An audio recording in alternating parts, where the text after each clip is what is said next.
नमस्कार सभी दर्शकों का बहुत बहुत स्वागत करते हैं। आप देख रहे हैं जस्ट टीवी। मैं हूं नेहा शुक्ला, लेकर हाजिर हूं आज की स्ट्रेट टॉक। तो बिहार चुनाव 2025 और 6 नवंबर की वोटिंग से पहले जिस तरीके से दोनों ही गठबंधन, चाहे सत्ताधारी एनडीए गठबंधन हो या फिर विपक्ष में महागठबंधन, एक दूसरे पर जमकर प्रहार कर रहे हैं और इसी प्रहार में जिक्र हो रहा है छठ पर्व का, जिक्र हो रहा है बाहरी कौन है, जिक्र हो रहा है कि बिहार को विशेष राज्य का दर्जा क्यों नहीं दिला पाए और जिक्र हो रहा है कि क्या जंगल राज फिर से बिहार में लाना चाहते हैं। इसी कोशिश में है विपक्ष। कुछ सवाल बने हुए हैं बिहार चुनाव से संबंधित और मतदाताओं के मन में क्या है इसका तो नतीजे के दिन ही पता चल सकेगा। लेकिन आइए पहले स्वागत कर लेते हैं। स्ट्रेट टॉक के प्लेटफॉर्म से जुड़ चुके हैं इस वक्त हमारे साथ दिल्ली से जुड़ रहे हैं वरिष्ठ पत्रकार सीनियर जर्नलिस्ट पीयूष पंत, हमारे साथ धीरज पांडे जुड़ रहे हैं पटना से बीजेपी की प्रवक्ता, और हमारे साथ जुड़ रही हैं ज़ेबा खान भी जो कि कांग्रेस की स्पोक्स पर्सन है, थोड़ी देर में हमसे जुड़ेंगी। और शुरुआत धीरज जी सबसे पहले आपसे करना चाहूंगी, बिहार में चुनाव का जो है कार्यक्रम चल रहा है, प्रधानमंत्री नरेंद्र मोदी, अमित शाह, बीजेपी के तमाम बड़े बड़े चेहरे नजर आ रहे हैं।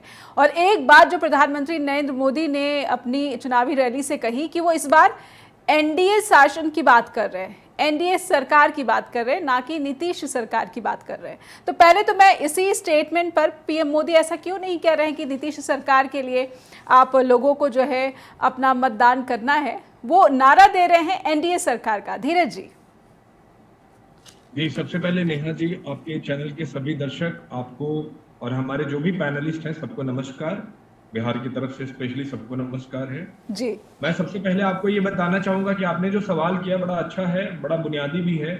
देखिए, ये चुनाव बिहार में ही नहीं देश में भी एनडीए लड़ता है, हमको सबसे पहले ये बात जाननी होगी। जिस प्रकार से एनडीए से हमारे बिहार में हमारे मुख्यमंत्री आदरणीय नीतीश कुमार जी हैं, हमारे एनडीए के चेहरे बिहार में वो है, ठीक उसी प्रकार से देश में जो हमारे यशस्वी प्रधानमंत्री आदरणीय नरेंद्र मोदी जी हैं, वो एनडीए से ही हमारे सबसे बड़े चेहरे हैं। तो सबसे पहले तो स्वाभाविक सी बात है कि ये चुनाव एनडीए लड़ रहा है और ये पांचों दल जो यहाँ पे हमारे साथ हमारे गठबंधन में है, ये केंद्र में भी हमारे गठबंधन में है। तो ये सिर्फ एक दलों का गठबंधन ही है, 5 दिलों का भी बड़ा मजबूत गठबंधन है जो एकदम डिटरमाइंड है कि वो बिहार को विकसित राज्य में ले आ रहा है, जिसको बिहार की जो दिशा दशा बदलने को जो थ्रू आउट अब पिछले 20 सालों से देखें तो हम एकदम डेडिकेटेड होकर बिहार की दिशा दशा बदल रहे हैं। और पिछले 20 वर्षों से जो बिहार की जनता ने, बिहार के देवतुल्य मतदाताओं ने हमको लगातार मैंडेट देने का काम किया है।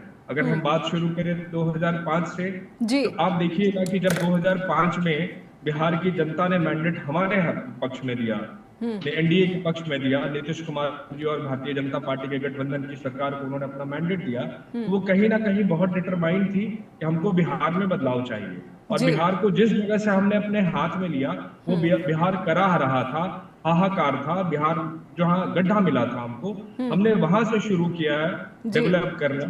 और लगातार जो हमने एक मजबूती के साथ बिहार को डेवलप किया, तो आप उसके बाद देख सकते हैं कि 2005 2010 के किस तरीके के परिणाम आए।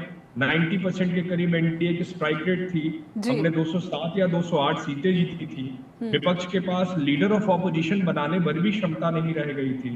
जो हमारा मेन विपक्ष था, मुख्य विपक्ष आरजेडी, उन्होंने संभवतः की सीटें जीती थी, मतलब उनके पास उतनी 20 सीटें नहीं थी कि वो लीडर ऑफ ऑपोजिशन क्रिएट कर पाए। तो बिहार की जनता ने जिसे जंगल राज से त्रस्त होकर हम पर जो भरोसा जताया था, दरअसल ये पहला भरोसा तो उन्होंने 2000 के में ही जताया था। लेकिन उस प्रकार उस साल में लालू प्रसाद यादव जी और उनके एक सबसे बड़े माफिया नेता शहाबुद्दीन ने 18-20 विधायकों को किडनैप करके सरकार बनाने का काम किया था। अदरवाइज जनता ने तो 2000 में ही कहीं ना कहीं मन बना लिया था कि हमें सत्ता परिवर्तन कर देना है। और बिहार को जब से बिहार की जनता ने जब से हमको सत्ता दी, हमने लगातार डिलीवर किया है, चहुओर विकास किया है और हर एक फ्रंट पे हमने लगातार अच्छा काम किया है। और तो कुल मिलाकर बीजेपी या फिर एनडीए आश्वस्त है कि एंटी इनकम्बेंसी नहीं है और इसीलिए जनता का जो भरोसा है वो एनडीए गठबंधन पर ही नजर आएगा और टिका रहेगा। हमारे साथ ज़ेबा खान जुड़ चुके हैं, कांग्रेस की प्रवक्ता, बहुत बहुत स्वागत करती हूँ ज़ेबा जी। धीरज पांडे हमारे साथ जुड़े हुए हैं, बीजेपी की प्रवक्ता और वरिष्ठ पत्रकार पीयूष पंत दिल्ली से जुड़ रहे हैं। ज़ेबा जी, धीरज जी कहते हैं कि एनडीए सरकार का जब प्रधानमंत्री नरेंद्र मोदी नारा देते हैं तो उनका ये ध्येय होता है कि पूरी की पूरी एनडीए जहां जहां सरकार में है वो सुशासन वहां पर कर रही है और इसीलिए बिहार में भी एनडीए सरकार का नारा। ज़ेबा जी। ये अपने अपने से ख्याली पुलाव बना रहे हैं और इनका मानसिक संतुलन खराब हो गया है। इसमें तो कुछ किया नहीं जा सकता है। पूरा बिहार डबल इंजन की सरकार जो छली है, परेशान है, लगातार बिहार में पलायन हो रहा है, वह परेशान है, रोजगार नहीं है, बिहार में क्राइम चरम पर है, crime capital of India Bihar बन चुका है। और ये तो सिर्फ भारतीय जनता पार्टी वालों का क्या काम है, टीवी पर आकर झूठ परोसना, बिहार को गुमराह करना।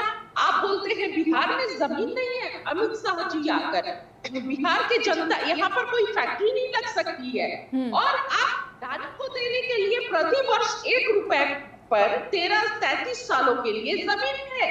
यानी बिहार की जमीन का जो प्रयोग है वो बिहार वासियों के फायदा के लिए नहीं उपयोग किया जा सकता है, लेकिन इनके जो परम मित्र हैं अडानी, उनको दिया जा सकता है।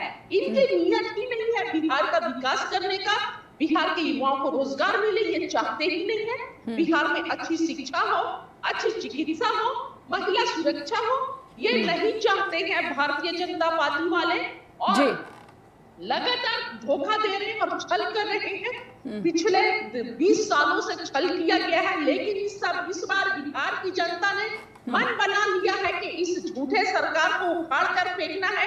और जिस तरह इन्होंने आधी आबादी के वोट को काटने की कोशिश की है, महिलाओं के साथ छल किया है, इस बार नारी शक्ति भी इनके खिलाफ पूरा मन बना चुकी है।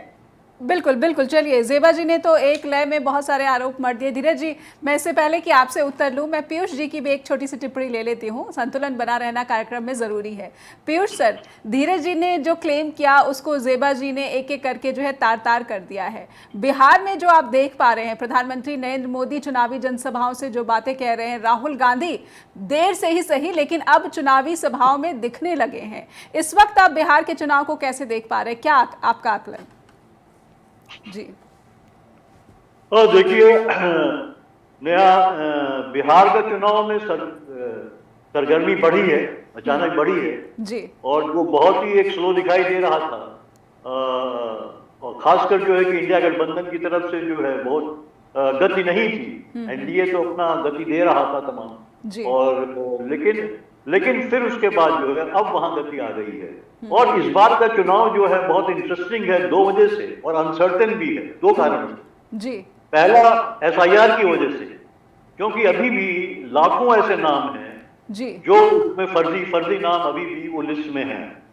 ये खुद जो है कि इलेक्शन कमीशन ने स्वीकारा इस बात, और पूरी तरीके से वो क्लींजिंग हुई नहीं है, क्योंकि समय नहीं था। सब लोग कह रहे थे वही, और वही हुआ है। बहुतों के नाम छूट गए हैं। तमाम लोग फाइनल लिस्ट आने के बाद भी तमाम लोग अपने को पेश कर रहे हैं और कह रहे हैं कि हमारा नाम छूट गया है, हम जिंदा हैं, हमको मरा हुआ दिखाया गया है। तो ये गड़बड़ियां हैं। तो इसके चलते एक अनिश्चितता है कि क्या वाकई जनता जिसको चाहती है वही चुन के आएंगे, या सत्ता जिसको चाहती है वो चुन के आएंगे, या कह लीजिए इलेक्शन कमीशन जिसको चाहता है वो चुन के आएंगे। पहली बात। दूसरी बात, इतने ज्यादा प्लेयर्स हैं इस बार। भाजपा है, एनडीए है, इंडिया गठबंधन है, ठीक है, 2 मेजर प्लेयर्स हैं। उसके अलावा छोटे छोटे खिलाड़ी बहुत सारे हैं, जैसे पीके है, मायावती है जी, उसके बाद आम आदमी पार्टी भी कूदी है, लेकिन उसका कोई खास भूमिका नहीं, लेकिन 200-400 हो सकता है वोट काट दे वो। तो ये वोट कटुए बहुत ज्यादा है इस बार। तो इवन पीके भी जो है, पीके के गुब्बारे की हवा निकल चुकी है। जिस दिन उन्होंने ये डिक्लेयर किया माधोपुर जाके, उन्होंने एक चुनौती दी कि हम तो कहा, और बीजेपी के कहने पे दी। मैं आपको बता रहा हूँ कि बीजेपी के पीछे से बीजेपी है, बैकिंग उनकी कर रही है कि हम तो साहब तेजस्वी खिलाफ चुनाव लड़ेंगे। लेकिन एक दौरा करके वो आए, और जो ग्राउंड से रियलिटी दिखाई थी, उन्होंने डिक्लेयर कर दिया कि साहब मैं तो चुनाव नहीं लड़ूंगा, अपने कैंडिडेट को मैं के लिए प्रचार करूंगा। तो ये उन्होंने एक डिफीट स्वीकार कर ली पहले ही। तो मुझे लगता है कि अब उनकी भूमिका यही है कि वो कितने वोट किसके काटते हैं। और इसमें ऐसा भी लग रहा था कि वो एनडीए के भी काटेंगे, इसीलिए अमित शाह जी वहां बैठ के उनके तीन कैंडिडेट्स को उन्होंने जो है नॉमिनेशन फाइल नहीं करने दिया। तो इसलिए चुनाव अभी देखिए कोई स्पष्ट तस्वीर नहीं है। और इस चुनाव के ऊपर सबसे बड़ा साया जो है इलेक्शन कमीशन का मंडरा रहा है। ठीक है पीयूष सर, एक छोटे से ब्रेक के लिए रुकूंगी। धीरज जी कुछ कहना चाह रहे थे, लेकिन एक ब्रेक से लौटते हैं।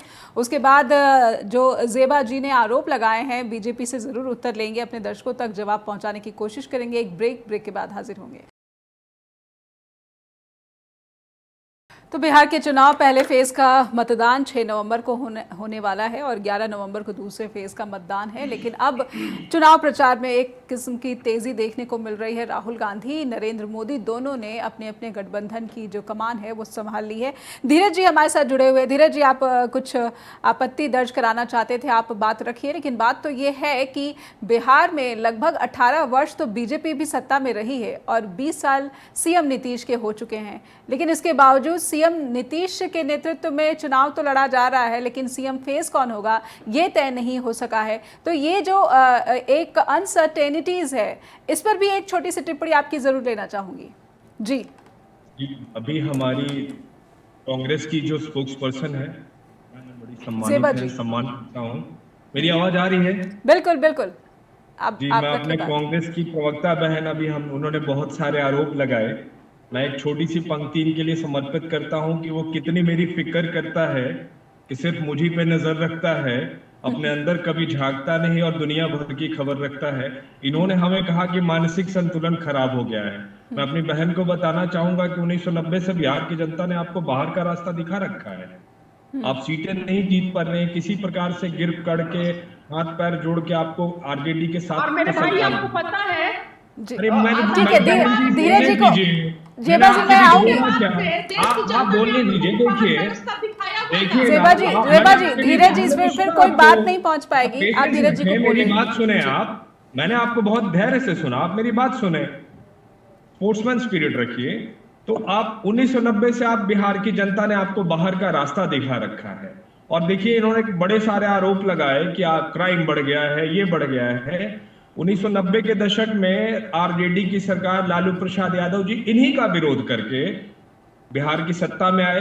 वापस इन्होंने उनका विरोध करके केंद्र की सारी जांच एजेंसियां लगा दी, लालू प्रसाद यादव जी को जेल भी भिजवा दिया। और देखिए आज जिनको इन्होंने जंगल राज का सबसे बड़ा अपराधी कहा था, ये इन्हीं का दिया हुआ स्टेटमेंट था। आज उन्हीं के साथ सरकार बनाना, चुनाव लड़ रहे हैं ये लोग, उन्हीं के साथ गठबंधन में है। तो अब मानसिक संतुलन किसका खराब है, मुझे अब शायद इसमें कुछ और नहीं बताना पड़ेगा। और उसके बाद मैं अगर कहूं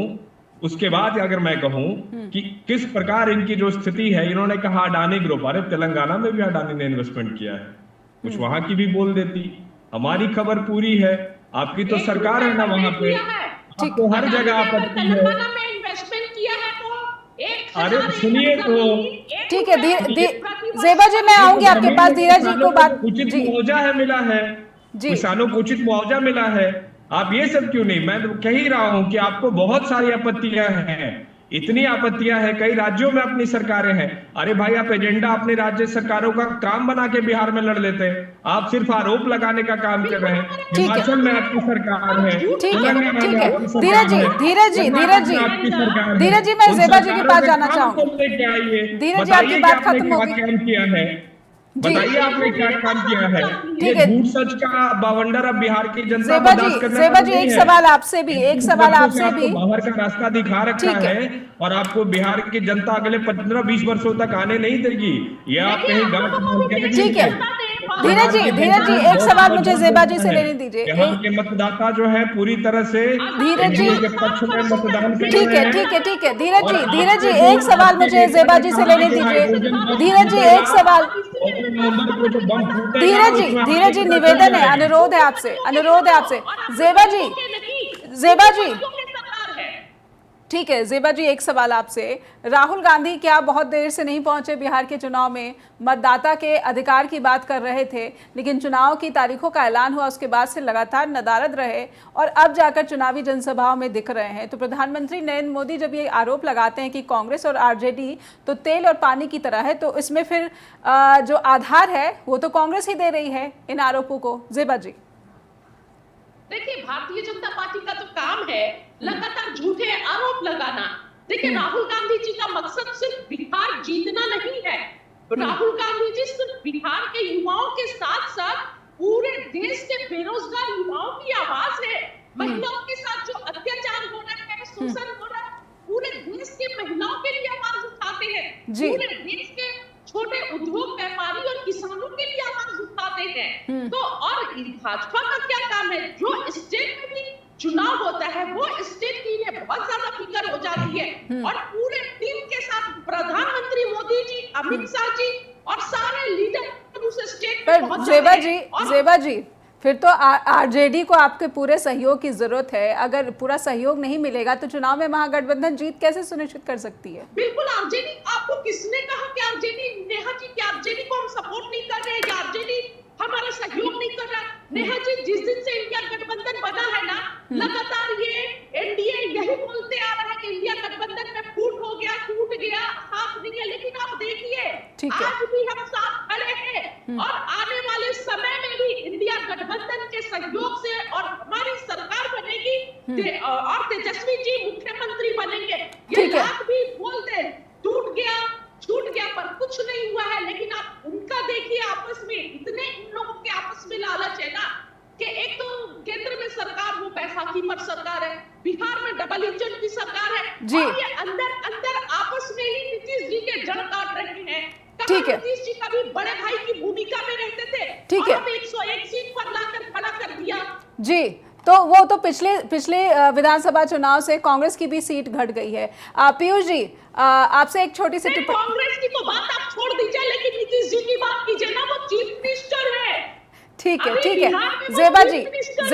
ज़ेबा जी, मैं पीयूष जी से एक छोटी टिप्पणी, दोनों ही गठबंधन पर, ठीक है, साथ वो रहते हैं उसी को काट देते हैं। ठीक है ज़ेबा जी, गठबंधन धर्म का कौन पालन कर रहा है कौन नहीं, एक छोटी टिप्पणी पीयूष सर से जरूर लेना चाहूंगी। धीरज जी, मैं आऊंगी आपके पास, आप जरूर अपनी बात रखिएगा। पीयूष सर, ये जो दोनों ही गठबंधन है, दोनों में ये जो सिर फुटबॉल की बात हो रही है कि घटक दलों में आपसी जो है वो तनाव बना हुआ है, किसी तरह का जो है सौहार्द नहीं देखने को मिल रहा है, क्या जेडीयू बनाम बीजेपी या फिर आरजेडी बनाम कांग्रेस करने की जो कोशिश हो रही है, इसका असर आप देख पा रहे हैं वोटर्स पर? जी देखिए, असर तो पड़ता है। जिस तरह से हम कहें कि इंडिया गठबंधन में सर फुटबॉल तो नहीं था जी, लेकिन वहां पे कोऑर्डिनेशन की कमी दिखाई दी, सुस्ती दिखाई पड़ी। जल्दी से जल्दी एक अपना जो है कि आपको समझौता करने की कोई जल्दबाजी नहीं दिखाई दी जी, क्योंकि समय निकलता जा रहा था। एक लेथार्जी दिखाई दी वहां पे जी, और आपसी मनमुटाव खासकर कांग्रेस और आरजेडी के बीच। कांग्रेस अपने को कुछ ज्यादा ही जो है राहुल गांधी की यात्रा से उसको लगा कि कांग्रेस बहुत बड़ी पार्टी हो गई है, लेकिन जबकि वस्तुस्थिति ऐसी नहीं है। जमीनी स्तर पे कांग्रेस अभी भी कहीं नहीं है। ये बात कांग्रेस को समझ में नहीं आ रही थी और अल्लाह बरू और ये सब लोग जो शुरू से काम कर रहे थे उनको लगा कि हमने संगठन खड़ा कर दिया है, लेकिन ऐसा नहीं था। इतनी जल्दी संगठन खड़े नहीं होते हैं ग्रास रूट लेवल तक। तो ये इसके चलते कांग्रेस को लगा कि हम ज्यादा सीटें ले लें और बार्गेनिंग करते करते और तेजस्वी को भी जो है कि सीएम का कैंडिडेट जो है स्वीकार करने में कांग्रेस ने काफी वो मतलब फील उनको नहीं स्वीकार था शुरू में कि किसी को डिक्लेयर किया जाए। बाद में जब हालत गंभीर हुई तो राहुल गांधी को इंटरवीन करना पड़ा। तो कांग्रेस भी उसमें जो है कि अपने को बहुत बड़ा प्लेयर समझने लगी और कांग्रेस की कमजोरी है हर स्टेट में वो यही बिग ब्रदर का एटीट्यूड करते हैं। बिहार में उसका कुछ है नहीं अब जी, बिहार में आरजेडी ही एक बड़ी पार्टी है, वहां पे क्षेत्रीय पार्टी जो है वो जी, जो टक्कर भाजपा को दे सकती है, मुझे लगता है वो था। लेकिन एक छोटी टिप्पणी, जेडीयू बीजेपी एक बात लेकिन एनडीए में निश्चित रूप से इस बार, पहले ऐसा नहीं होता था, इस बार जो है काफी सर फुटबॉल दिखाई दी। जो घटक दल थे उनको काफी मनाना पड़ा, मनुहार करना पड़ा और वो अकड़ में रहे। वो लास्ट में जाके कहीं न कहीं एक खास कर हम देखिए चिराग पासवान को वो सीटें दे दी गई जो कि सिटिंग जेडीयू एमएलए की थी। तो एनडीए में ज्यादा कमजोरी दिखाई जी, मैं धीरज जी से जरूर टिप्पणी लेना चाहूंगी इस पर भी। एक छोटे से ब्रेक का इशारा हो रहा है, एक ब्रेक के लिए रुकेंगे। धीरज जी हमारे साथ जुड़े हुए हैं बीजेपी के प्रवक्ता पटना से, उनसे समझेंगे कि जेडीयू पर भी आरोप लग रहे हैं, बीजेपी पर भी आरोप लग रहे हैं कि एनडीए में जो है कहीं ना कहीं तनाव बना हुआ है और एकता नहीं है। एक ब्रेक के बाद हाजिर होंगे। तो बिहार चुनाव और क्या चरम पर सियासी रण दिखने लगा है, क्योंकि छठ मैया की बात हो रही है कि उनका अपमान राहुल गांधी ने कर दिया। राहुल गांधी कहते हैं कि पीएम मोदी तो वोट के लिए डांस भी कर सकते हैं, और शब्द उन्होंने डांस नहीं बल्कि नाच का इस्तेमाल किया। और इसी पर पूरा बवाल हो रहा है कि क्या राहुल गांधी को प्रधानमंत्री के लिए ऐसे शब्दों का इस्तेमाल करना चाहिए। हालांकि सरकार की उपलब्धियां क्या हैं, क्या एंटी इनकम्बेंसी है, क्या जो महागठबंधन है उसमें एकता है कि नहीं, कुछ जो मूल बातें हैं उनसे ध्यान भटकाने की कोशिश अधिक नजर आती है। हमारे साथ वरिष्ठ पत्रकार पीयूष पंत जुड़े हुए हैं, और हमारे साथ बीजेपी की प्रवक्ता और कांग्रेस के जो प्रवक्ता थे वो अब कार्यक्रम में नहीं हैं। तो हम पीयूष सर से बातचीत आगे बढ़ाते हैं।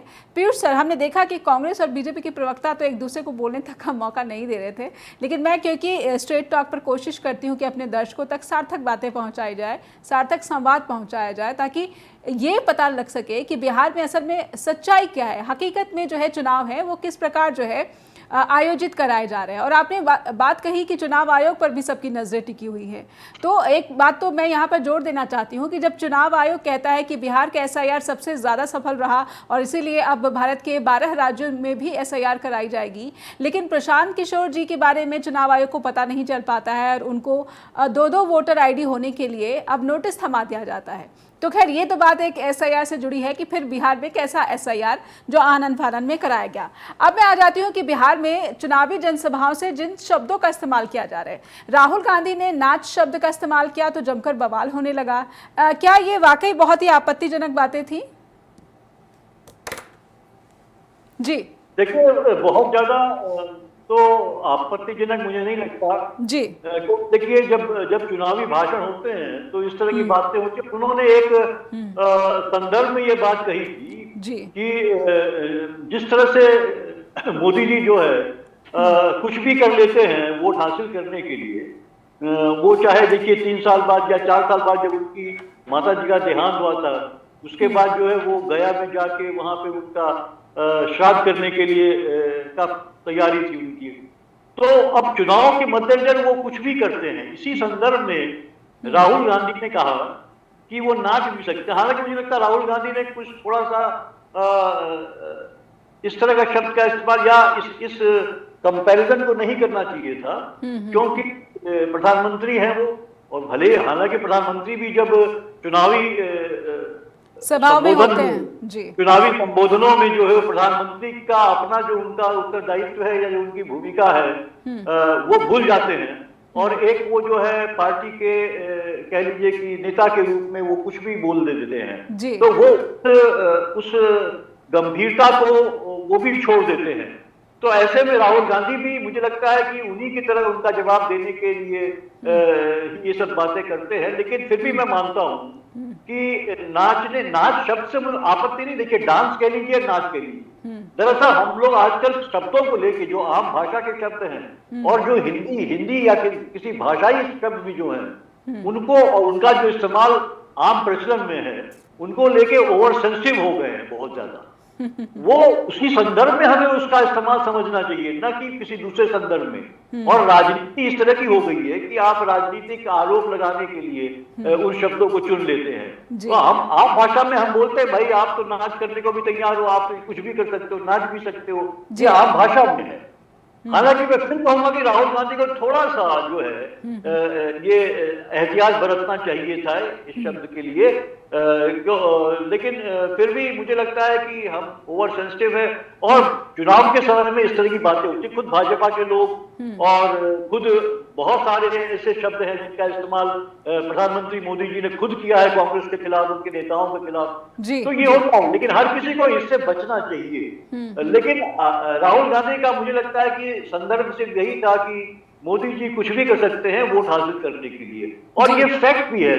मोदी जी जिस तरह से अपनी भूमिकाओं को बदलते रहते हैं और वो पैर भी धो सकते हैं। वो देखिए, वोट हासिल करने के लिए वो जो है कि एक मल्लाह का पैर भी धो सकते हैं, और बाद में जो है कि एक मल्लाह को वीआईपी जो नेता है मुकेश सहनी, उनको उस तरीके से पार्टी से जो है निकाल भी सकते हैं या उनके एमएलए को ले सकते हैं। तो ये तमाम चीजें होती रहती है, कॉन्ट्राडिक्टरी जो हमको दिखाई देती हैं। तो वोट हासिल, तो ये बात है। तो मुझे लगता है फिर भी हर नेता को, चाहे भाजपा का हो, चाहे कांग्रेस का हो, चाहे राहुल गांधी हो, चाहे मोदी जी हो, इस तरह के थोड़े से शब्दों का इस्तेमाल करने से बचना चाहिए, जिससे लगता हो कि शायद किसी को आपत्ति हो सकती है। लेकिन फिर भी मुझे लगता है कि आपत्ति हमें बहुत जल्दी अब होने लगी है, क्योंकि आम प्रचलन में हम ये भाषा इस्तेमाल करते हैं, शब्दों का इस्तेमाल करते हैं, और कहीं किसी को कोई परेशानी नहीं होती रही है। लेकिन राजनीति ने इसको ओवर सेंसिटिव बना दिया, मैं ये कहूंगा। बिल्कुल बिल्कुल।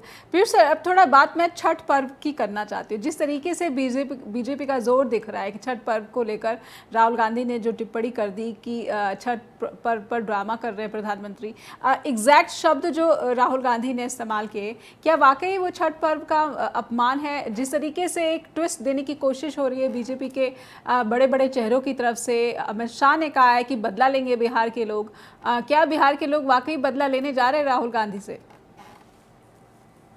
नहीं, मुझे नहीं लगता। देखिए, कोई अपमान की बात नहीं है। उन्होंने छठ में जिस तरह की तैयारी हुई थी, जिस तरह की आपने सबने देखा कि दिल्ली के मुख्यमंत्री ने जिस तरह के आर्टिफिशियल जो है नदी तैयार करवा दी, और उसका पानी और जो एक्चुअल जमुना जी हैं उनके पानी में जमीन आसमान का अंतर था, ये दिखाया गया बाकायदा वीडियो में, पत्रकारों ने दिखाया है।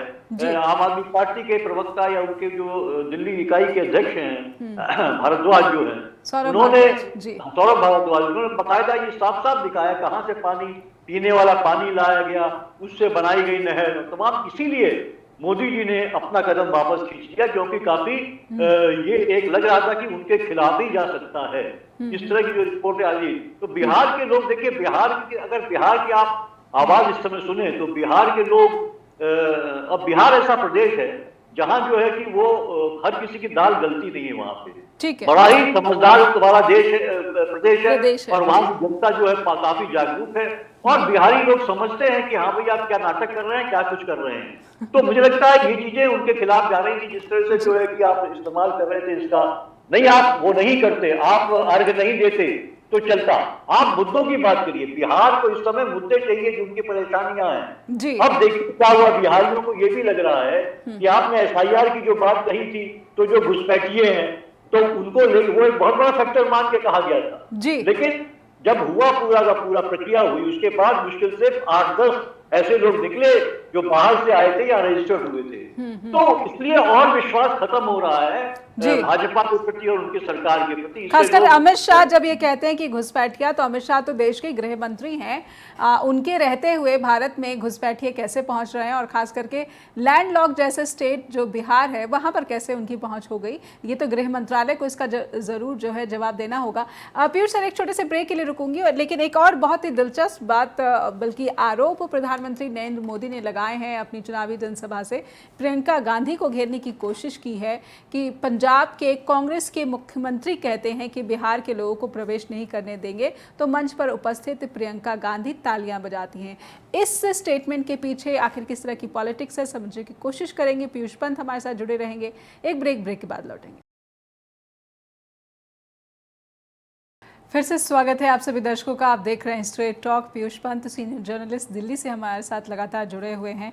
पीयूष सर, जब प्रधानमंत्री नरेंद्र मोदी बिहार में जाकर पंजाब का जिक्र करते हैं और ये कहते हैं कि कांग्रेस तो वहाँ पर कहती है कि बिहार के लोगों को प्रवेश नहीं करने देंगे, और प्रियंका गांधी ताली बजाते हैं, तो आखिर इस तरह के स्टेटमेंट प्रधानमंत्री नरेंद्र मोदी किस वजहों से दे रहे हैं? क्या कांग्रेस के इस बर्ताव को लेकर बिहार का जो मतदाता है वो भ्रमित, या फिर उसके खिलाफ किसी तरह की एनिमिटी वो पाल सकता है? ऐसी संभावना आप देख पा रहे हैं? देखिए, कांग्रेस का वहां मुख्यमंत्री जी, मैं म्यूट हूं क्या? बिल्कुल बिल्कुल, आप बात रखें सर। आवाज आ रही है? जी सर।